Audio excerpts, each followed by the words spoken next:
Missouri Compromise, 1820. It separated Union states as free states and slave states. It created a division between North and South because it created a separation of the Union, one being slave states and the other being free states, causing uproar between pro-slavery and anti-slavery. Then Missouri was deemed as a slave state. So over here on the map, you can see a map of the Missouri Compromise, and over on the brown is the territories. Then, as you can see over here, the red is the Slave States Confederacy, and over by the pink is the Slave States Union. And then over here in the green is Bleeding Kansas Union, and over here by the blue and the other blue side is the Free States Union. Now here's a video from YouTube to reiterate what I have just said. As America's new boundary lines were being drawn during the presidency of James Monroe, the nation's population reached 10 million. During this period of explosive growth, new states were being added almost every year, and the issue of slavery increasingly divided the nation. Mississippi was added to the Union in 1817 as a slave state, meaning a state in which slavery was legal. The next year, Illinois was added as a free state, meaning a state in which slavery was banned. And in 1819, Alabama was added as a slave state. At that point, the number of free and slave states was equal. However, the application by Missouri for statehood as a slave state threatened to upset this balance unless the U.S. Congress took decisive action. The leaders of the northern free states claimed Congress had the right to prohibit slavery in Missouri as well as any other new states created west of the Mississippi River.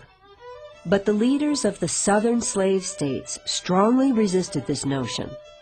They feared that if the balance of power was shifted in favor of the free states, slavery might be made illegal and undermine the South's slave-based economy.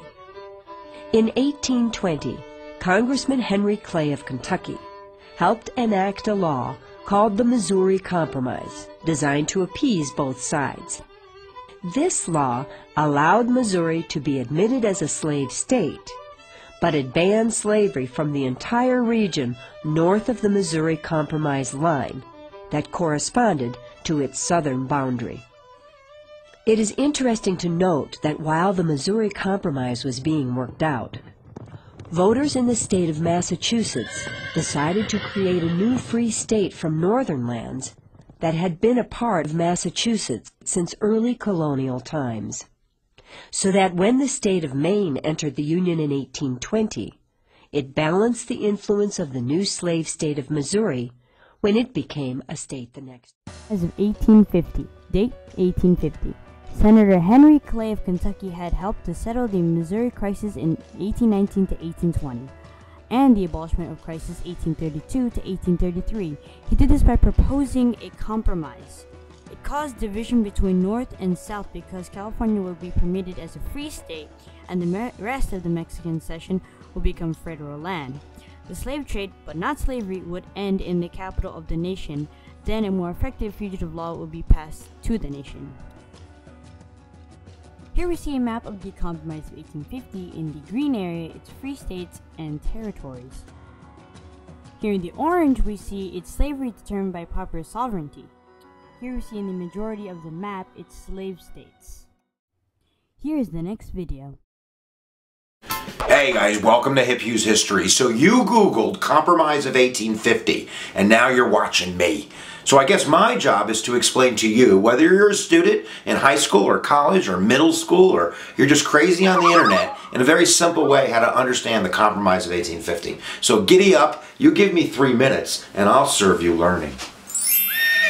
Alright, so the Compromise of 1850 has to be seen through the expansion of slavery lens. Manifest Destiny, which is this kind of concept of America moving westward because of divine inspiration, providence, is driving us westward, and along the way is causing a disruption in the American political environment because of the hot, button issue of slavery. That every time a new territory is gained, that we have more land, that question kind of like gets dirt kicked up in the atmosphere again. What do we do about slavery in Missouri? What do we do about it in California? The Constitution lacks guidance on this topic. So therefore, Congress is throwing together kind of laws to try to patchwork and band-aid the country as sectionalism is slowly kind of ripping us apart. So these compromises are ways to keep us together. Compromises between the South and basically the Democratic Party and what is going to be the Republican Party, or was the Whig Party of the North, of a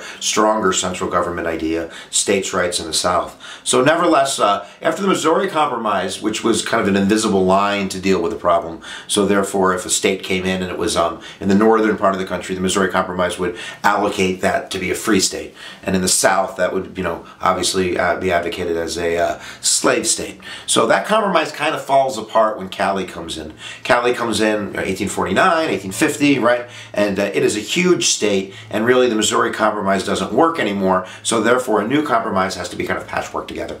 So that is the Compromise of 1850. And there's multiple parts of it that I'm not going to go into, like New Mexico and some of these other items. But the big three are, first, that California comes in as a free state.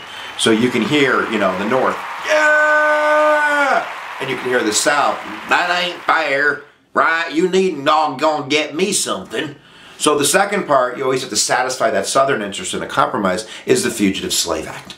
And the Fugitive Slave Act, and you might have heard of this in an earlier grade, is this law that really makes the North complicit in slavery, that it allows slave hunters to enter the North to capture what they see as their escaped property. It pushes the Underground Railroad into the North. It angers abolitionists and it stokes their ranks because it stinks so bad. And really it's driving us closer to Civil War, even though it's seen as a Southern victory at the moment. So the Fugitive Slave Act. And then the third was what to do next. Right? The invisible line, the Missouri Compromise, stupid, just, dumb. So we're not going to do that again. So the next brilliant idea is called popular sovereignty, which basically means allowing the citizens of that state to vote whether slavery would be legal or not legal, to democratize, is that a word? Democratize? To put democracy into the formula, right? So what that's going to lead to, by the way, is the Kansas-Nebraska Act, which leads to Bloody Kansas, because when you have popular sovereignty over something like slavery, guess who's coming to town? The Bloods and the Crips, baby. Yeah, like every slave-owning, loving, hater, racist person, and every, John Brown, free the slaves, abolitionist, kill you with your mama's knife, they're coming to town, and they're not going to do a nice dance. They're going to lead to Bloody Kansas. That leads to the John Brown massacre. It leads to Harper's Ferry and the hanging of John Brown, and then the election of Lincoln. What are we going to do? Compromise of 1850, right? See it as the last big compromise, really, before there can't be any more compromises. A, because of the Dred Scott decision, which is going to say from the Supreme Court that slaves are property, therefore it takes the ball out of Congress's court. And then when Lincoln gets elected, even though he probably wouldn't free the slaves, he is an abolitionist in the sense that he's from the North and the South. Uncle Tom's Cabin, date 1852. Uncle Tom's Cabin, also recognized as Life Among the Lowly, is an anti-slavery novel written by American author Harriet Beecher Stowe.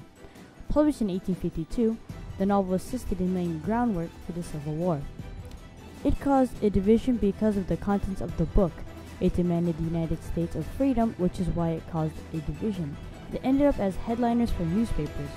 It also sold many copies, which meant there were a lot of people that read the book, and it was translated for most languages all over the world. Now the video for that. The Civil War caused tremendous conflict between government, people, and states, and there were many contributing factors, but one of the greatest, most influential sources was Uncle Tom's Cabin by Harriet Beecher Stowe. What inspired her to create such an inspirational book on the harsh life and times of a slave was Theodore Dwight Weld's novel, Slavery as It Is.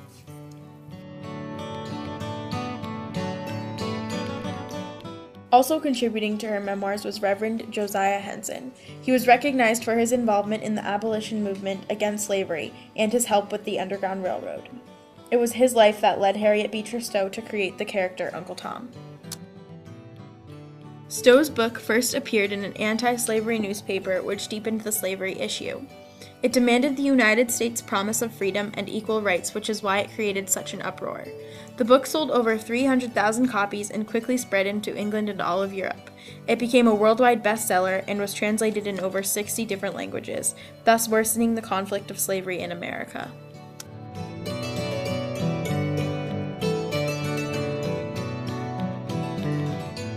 What made Uncle Tom's Cabin a remarkable literary work was the effect it had on the American people. It brought up the issues of the political and economic arguments in favor or against slavery. Pro-slavery people claim that Stowe created false accounts of Southern slavery and deepened sectional conflict even more.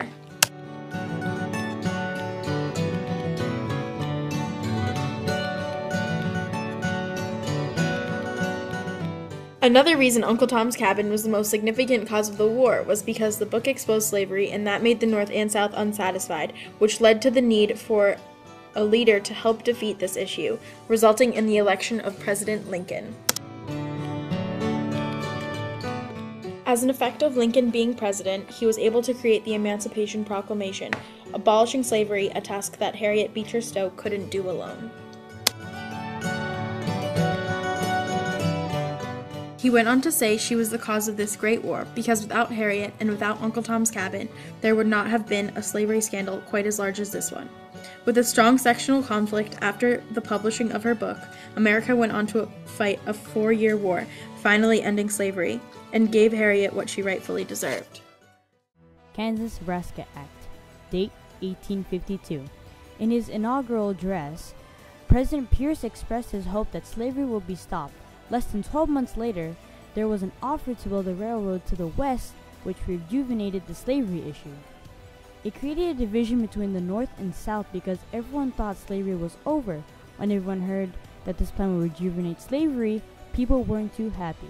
Some people rejoiced to hear that slavery would be coming back, and some people were enraged by this decision to revive slavery. Here we see a map of the Kansas-Nebraska Act of 1854. Here in the green, and the other green side, is free states and territories. Here in the orange is the slaves determined by proper sovereignty. And here in the blue is the slave states. Dred Scott v. Sandford, date 1857. The Supreme Court stated that Americans of African descent, and it did not matter if they were free or if they were a slave, were not American citizens and could not sue in federal court. The court also stated that Congress lacked the capability to ban slavery in the U.S. territories. It caused a division because the Dred Scott case was seen as a setback to abolitionists' ideas against slavery. It reduced the social status of African Americans. It also left slaves as property of white people without rights, nor did it give them protection under the Constitution. The case came to the United States Supreme Court after 11 years of litigation. 11 years, the Scotts were in limbo. The Scotts based their United States Supreme Court case on their residence in lands that were part of the Old Northwest Territory and the 1820 Missouri Compromise, territory where slavery was prohibited. In their landmark 1857 decision, the court declared that Congress had acted unconstitutionally in passing those enactments. Consider the extent of that. The United States Supreme Court declared that the freedom provision under the Northwest Ordinance was unconstitutional. The Scotts would have no basis to claim their freedom under that. Further, on a technical matter, in order to get a case into federal court, you had to be a citizen of one of the states.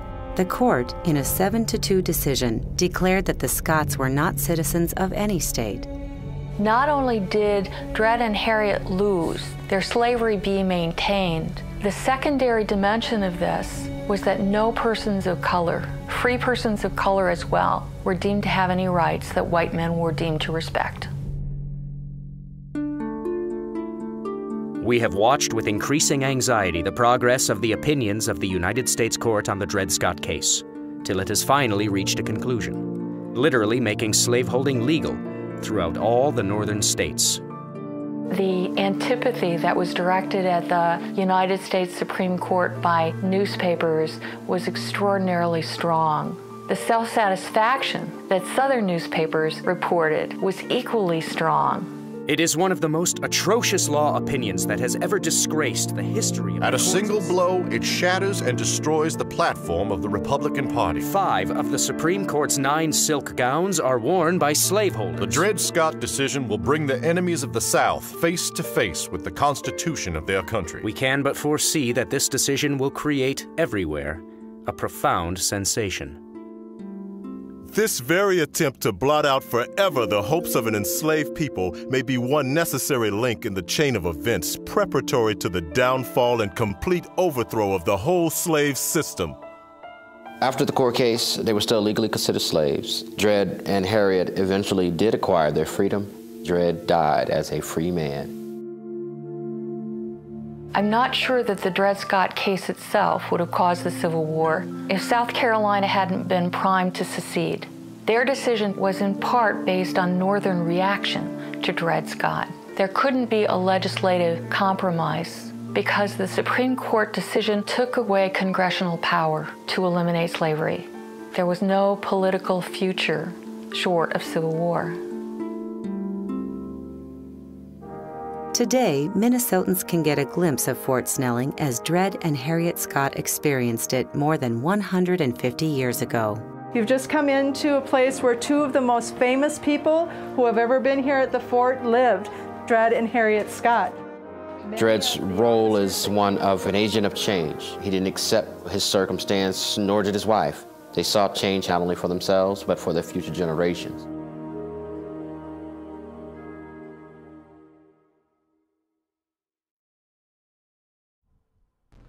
There are many events that caused a divide between the North and South prior to the United States Civil War. For instance, there was the Missouri Compromise and the Compromise of 1850. However, in my opinion, the event that caused the greatest divide between the two sides was Uncle Tom's Cabin. I believe this to be true for 3 reasons. The first being it was read throughout the entire world. It caused so much uproar not only in the United States. Then it sold so many copies not only in the United States, but everywhere else.